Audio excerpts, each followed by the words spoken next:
Crimes de guerra, isso mesmo. Você sabia que existe uma certa legislação, até mesmo dentro de uma guerra? É verdade. A gente não sei se dá para dizer que pode existir uma ética dentro de uma guerra, mas na verdade algumas pessoas pensam nisso, com certeza, durante os conflitos que ocorreram aí durante a nossa história, né? A gente vai falar um pouquinho disso para você que tem dúvida ou para você que realmente não sabia que existia mesmo uma categoria de crimes de guerra. Então vamos lá, vamos começar. Tudo começou em Genebra, na Convenção de Genebra, na Suíça, no ano de 1864. Para você que não sabe o que é a Convenção de Genebra, na verdade são várias convenções que definem aí os principais direitos dos civis no mundo, principalmente em caso de guerra ou entre outras coisas. E uma curiosidade muito interessante sobre isso é que na primeira Convenção de Genebra, em 1864, que foi criada a Cruz Vermelha. Então tá aí você entendendo por que a Cruz Vermelha ela é parecida com a bandeira da Suíça, porque ela foi criada na Suíça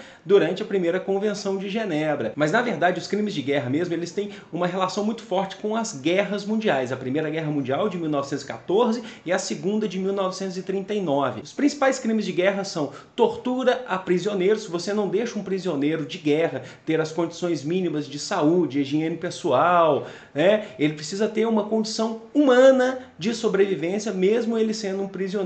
Outra coisa, é considerado crime de guerra atacar civis durante a guerra. Atacar civis, estuprar, torturar.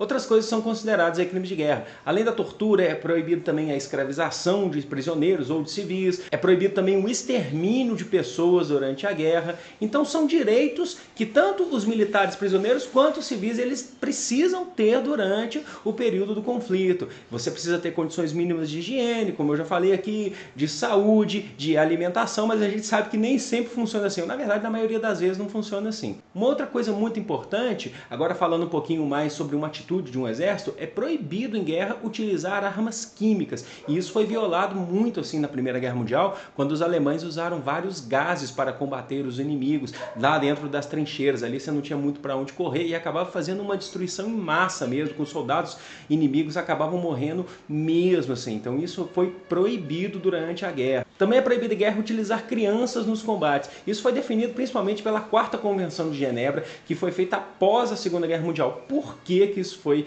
definido? Porque no final da Segunda Guerra Mundial, o Hitler ele autorizou a utilização de meninos de 14 anos para o conflito, já que os soldados adultos da Alemanha já estavam todos desgastados, derrotados, mortos, eram prisioneiros, entre outras coisas. É proibido também em guerra desrespeitar tratados internacionais. É feito um tratado de paz em alguma situação e um outro país, uma das partes envolvidas, ela acaba não respeitando, ela espera um pouco e acaba não respeitando. Isso também foi utilizado por Hitler ali para iniciar a Segunda Guerra Mundial, quando existia um tratado, um acordo pós-Primeira Guerra Mundial ali, que era fiscalizado pela Liga das Nações, que a Alemanha deveria se desarmar, reduzir o seu número de soldados. E os alemães, na verdade, eles fizeram tudo às escondidas para dar o troco nos países ali que a derrotaram na Primeira Guerra Mundial. Existem algumas outras coisas que não são consideradas necessariamente o crime de guerra, mas também tem uma questão ética envolvida nisso, que geralmente evita-se fazer, como, por exemplo, atirar em paraquedistas, porque eles estão indefesos ao pular dos aviões, e também atirar em cinegrafistas e fotógrafos. Para os historiadores, para nós historiadores,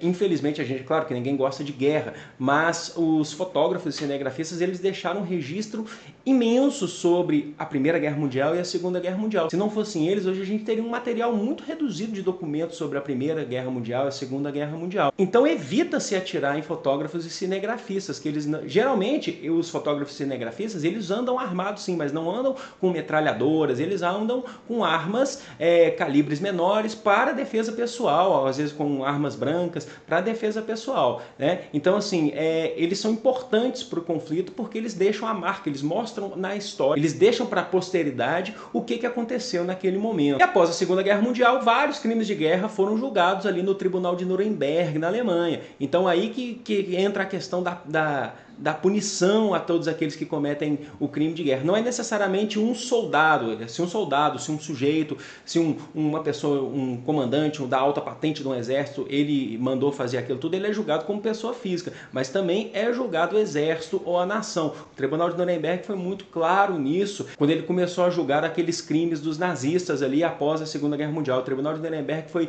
de 1945 e 1946. Desde então, sempre é visto a ideia do crime de guerra, como que pode se avaliar, o que pode, o que não pode, tem que respeitar os direitos civis, tem que respeitar os direitos humanos, até mesmo em guerra. Eu acho até um pouco confuso, é complicado se você parar para pensar, porque na Primeira Guerra Mundial a gente vê um momento ali de mais de guerras de trincheiras, onde os soldados viviam mais na trincheira mesmo, entrincheirados. Você tinha muito pouco uma tecnologia como um tanque de guerra, um avião, isso surgiu mais para o final. Às vezes um soldado não morria por um tiro de um outro que está lá do outro lado da trincheira, mas ele morria pelos seus amigos que já estavam mortos ali, estavam se decompondo e contaminavam o solo. E naquela guerra era comum você ter aquela trégua para enterrar os mortos. Os exércitos eles entravam numa situação de paz momentânea e eles enterravam os mortos juntos. Também era comum você ter aquela trégua para celebrar o Natal, celebrar o Ano Novo.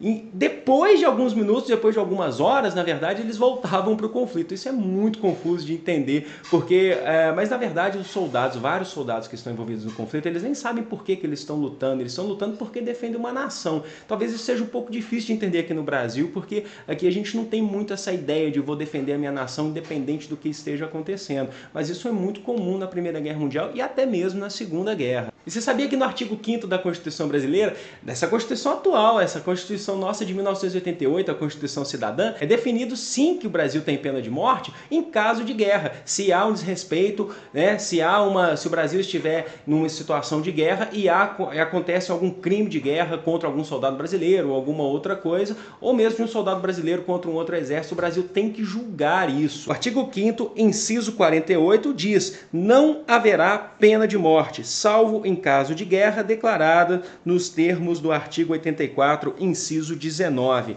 Então, fica aí a dica. Como o Brasil praticamente não entra em guerra, então a gente acaba meio que esquecendo isso. Mas existe pena de morte na atualidade, sim, no Brasil. Pessoal, espero que vocês tenham gostado desse vídeo. Se você gostou, curte, compartilha, se inscreve no canal se você ainda não é inscrito, dê suas sugestões aqui nos comentários para eu poder fazer mais vídeos, me incentivar a criar mais conteúdo aqui para o canal. Eu prometo que eu vou tentar responder todos os comentários aí que surgirem aqui neste vídeo e nos posteriores também. Também me segue lá, seja meu amigo, na verdade, no Facebook, e me segue lá no Instagram para você ver um pouquinho das minhas fotografias, do meu trabalho como fotógrafo também. Tá certo, gente? Foi um grande prazer e até a